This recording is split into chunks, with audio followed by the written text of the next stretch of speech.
Hello மக்களே, எல்லோரும் எப்படி இருக்கீங்க? And we all are doing good. So இன்றைக்கி நம்ம சேனலில் என்ன வீடியோ பார்க்க போகிறோம்னு பார்த்தீங்கன்னா, வாங்கலை நேர்லேயே போய் பார்த்துக்கலாம்.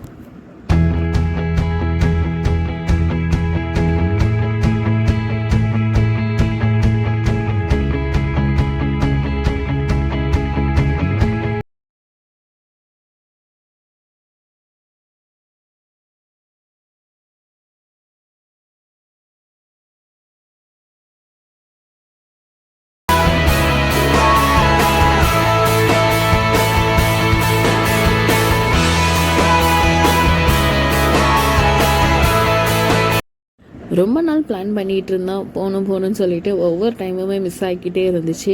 ஸோ இந்த டைம் தான் எங்களுக்கு போக டைம் கிடச்சிச்சு. கரெக்டாக எங்கள் ஊர்லேருந்து வள்ளியூரில் ஒரு 6-7 கிலோமீட்டர் தான் இருக்கும். ஸோ வள்ளியூரில் தான் லொக்கேட் ஆகிருக்கு அந்த பிளேஸ். இப்போ நியூவாக ரீசெண்டாக ஓப்பன் பண்ணியிருக்காங்க. ஸோ இன்றைக்கி தான் டைம் கிடச்சிச்சு. ஃபைனலாக எங்கேன்னு பார்த்தோம்னா ஆசிஃப் பிரியாணி தான். ஸோ கரெக்டாக வசந்தன் கோக்கா ஆப்போசிட்டில் இருக்குங்க. இங்கேருந்து பார்த்தா வசந்தன் கோ தெரியும். ஸோ அங்கேருந்து நீங்கள் கொஞ்சம் முன்னால் வந்தால் இருக்கும். ஸோ ஆசிஃப் பிரியாணி தான் ஓப்பன் பண்ணியிருக்காங்க. இப்போ ரீசெண்டாக நியூவாக ஓப்பன் பண்ண ஒரு கடை தான். சரி ஓகே போகலாம் அப்படின்னு பார்த்து இன்றைக்கி தான் டைம் கிடச்சிச்சு போனோம். ஸோ ஃப்ரைடே ஸ்பெஷல்லாம் நிறைய போட்டிருந்தாங்க வெளியே. அதுக்கப்புறம் உள்ளே போனோம். உண்மையிலே உள்ளே அவ்வளோ சூப்பராக இருந்துச்சுங்க. நான் எக்ஸ்பெக்ட் பண்ணவே இல்லை. ஏன்னா எங்கள் ஊர் சைட்லலாம் அவ்வளோ பிரியாணி கடைலாம் இருந்தால் கொஞ்சம் சின்ன சின்னதாக தான் இருக்கும். போய் உட்காந்து சாப்பிட்ற மாதிரி ஸ்பேஷியஸாலாம் இருக்காது.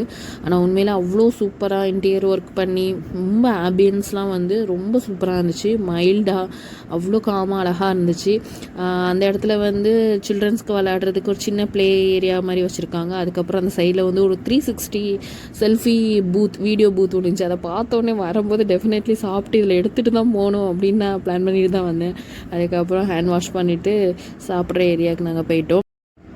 இன்டீரியர் ஒர்க்லாம் அவ்வளோ அமேசிங்காக பண்ணியிருந்தாங்க. உண்மையிலே ஆம்பியன்ஸ் ரொம்ப சூப்பராக இருந்துச்சு. அந்த லைட்டிங்கில் அழகாக ஆர்டிஃபிஷியல் ஃப்ளவர் மாதிரி கொடி மாதிரி போட்டு ஆர்டிஃபிஷியல் ஃப்ளவர்லாம் பண்ணியிருந்தாங்க. பார்க்கவே அவ்வளோ காமாக ரொம்ப மைல்டாக இருந்தது. வால்ஸில் கூட அழகாக அந்த லைட்டிங்லாம் போட்டு ஒவ்வொரு ஃப்ளாரையும் அழகாக பண்ணியிருந்தாங்க. உண்மையிலேயே ஆம்பியன்ஸ் சூப்பராக இருந்துச்சுங்க. அதுக்கப்புறம் நாங்கள் ஆர்டர் பண்ணிட்டோம். அவங்க மெனு அடுக்கிக்கிட்டே போகிறாங்க. Fried rice, noodles. அது போனதே பிரியாணி சாப்பிட தானே, அதை ஆர்டர் பண்ணுவோன்னு சொல்லிட்டு ஃபஸ்ட்டு சூப் ஆர்டர் பண்ணியிருந்தோம். நாங்கள் என்ன சூப் ஆர்டர் பண்ணியிருந்தோம்னா sweet corn chicken soup order பண்ணியிருந்தோம். எனக்கு கொஞ்சம் ஸ்பைசி செட் ஆகாது. நான் கொஞ்சம் ஸ்வீட் பர்சன் தான், ஆனால் என் ஹஸ்பண்ட் கொஞ்சம் ஸ்பைசி பர்சன் தான். ஸோ சூப் குடிச்சிட்டு அதுக்கப்புறம் பிரியாணிக்கு பிளேட்ஸ்லாம் வச்சுருந்தாங்க. ஸோ அதில் ரொம்ப அழகாக இருந்தது இந்த குட்டி தூக்குவாளி தாங்க. அதில் இந்த கத்திரிக்காய் கொஸ்துன்னு சொல்லிட்டு கத்திரிக்காய் இது வைப்பாங்களா, அது மட்டும் கொஞ்சம் வாட்டரியாக இருந்தது. அப்புறம் ரைத்தா வச்சுருந்தாங்க. அதுக்கப்புறம் பிரியாணிங்க மெயினே அதான். Biryani is an emotion. This is not just food, it's art. நாங்கள் இன்றைக்கி சிக்கன் பிரியாணி, மட்டன் பிரியாணி தான் ஆர்டர் பண்ணியிருந்தோம். ஸோ ஃபஸ்ட்டு மட்டன் பிரியாணி சாப்பிட்டு டேஸ்ட் பண்ணோம். என் ஹஸ்பண்ட் தான் எனக்கு சர்வ் பண்ணாங்க. எனக்கு சர்வ் பண்ணிவிட்டு அவங்க சாப்பிட்டாங்க. ஸோ நான் அவங்கள்ட்ட தான் ஃபஸ்ட்டு ரிவ்யூ கேட்டேன். ஏன்னா நான் வீடியோ எடுத்துகிட்டு இருக்கும்போது ஆப்போசிட்டில் என்ன ரியாக்ஷன் வருதுன்னு பார்ப்போம், சாப்பிட்டு நல்லா இருக்குன்னு சொல்கிறாங்களான்னு பார்ப்போம்னு சொல்லிட்டு அவங்க சாப்பாடு வச்சுட்டு அதுக்கு ரைத்தா, ஆனியன் ரைத்தா, அப்புறம் கத்திரிக்காய் கொஸ்து, அப்புறம் பிரெட் அல்வா. நாங்கள் எக்ஸ்ட்ரா ஆர்டர் பண்ணது சிக்கன் 65 ஆர்டர் பண்ணியிருந்தோம். அது கொஞ்சம் லேட்டாக தான் வந்துச்சு. ஸோ உண்மையிலே என் ஹஸ்பண்ட் சாப்பிட்டுட்டு ரியாக்ஷன் என்னன்னு சொல்லிட்டு பார்ப்போம்.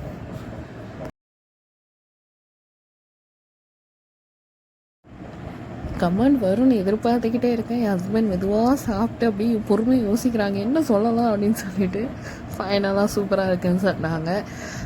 அதுக்கப்புறம் நானும் சாப்பிட்டேன். உண்மையிலே எனக்கு ரொம்ப பிடிச்சிருந்துச்சு. பர்சனலாக என்னென்னா எனக்கு மீட்டு நல்லா குக்காக இருந்தால் தான் ரொம்ப நல்லாயிருக்கும். பொதுவாகவே ஒரு பிரியாணியில் மட்டன் பீசஸ்லாம் சில கடையில் வேகவே வேகாது.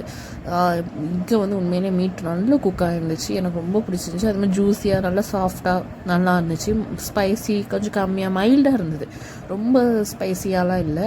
அதுக்கப்புறம் சிக்கன் 65 தான் உண்மையிலே ரொம்ப அல்டிமேட்டாக இருந்துச்சு. எனக்கு பர்சனலாக ரொம்ப பிடிச்சிருந்தது சிக்கன் 65, பிரெட் அல்வா உண்மையிலே ரொம்ப பிடிச்சிருந்துச்சு. மட்டன் பிரியாணி அல்டிமேட்டாக இருந்துச்சு. சிக்கன் பிரியாணியுமே நாங்கள் டேஸ்ட் பண்ணும்போது எனக்கு ரொம்ப பிடிச்சிருந்துச்சி. ஆனால் அதில் சிக்கன் பீசஸ் கொஞ்சம் வெந்திருக்கணும் மாதிரி தோணுச்சு, கொஞ்சம் ஹார்டாக இருந்துச்சு. மற்றபடி ஓவரால் சூப்பராக இருந்துச்சு. டேஸ்ட்லாம் ஓவரால் எல்லாத்துலேயுமே சூப்பராக இருந்துச்சுங்க. ஆனால் ரொம்ப அல்டிமேட்டாக இருந்தது இந்த பிரெட் அல்வா தான். அந்த கத்திரிக்காய் கோஸ்து கொஞ்சம் வாட்டரியாக இருந்துச்சு, கொஞ்சம் தண்ணியாக இருந்தது. மற்றபடி ரைத்தாலாம் வந்து சூப்பராக தான் இருந்துச்சு. நாங்கள் வந்து கம்மியாக தான் ஆர்டர் பண்ணியிருந்தோம். ஆனால் அது போக அங்கே வந்து நிறைய மெனூஸ் இருந்துச்சு. சைனீஸ், ஃப்ரைட் ரைஸ், நூடுல்ஸ், அப்புறம் பாபிக்யூ, தந்தூரி அப்படின்னு சொல்லிட்டு நிறைய மெனூஸ் வச்சுருந்தாங்க. நாங்கள் இன்றைக்கி எவ்வளோ தான் ஆர்டர் பண்ணி சாப்பிட்டோம். உண்மையிலே ஓவரால் ஃபுட்டு வந்து சூப்பராக இருந்துச்சுங்க.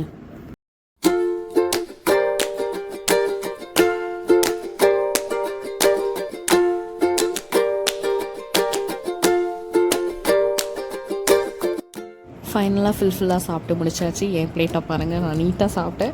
அப்படியே ஹஸ்பண்ட் பிளேட்டை பாருங்கள். உண்மையிலே ஃபுட் வந்து அமேசிங்காக இருந்துச்சு.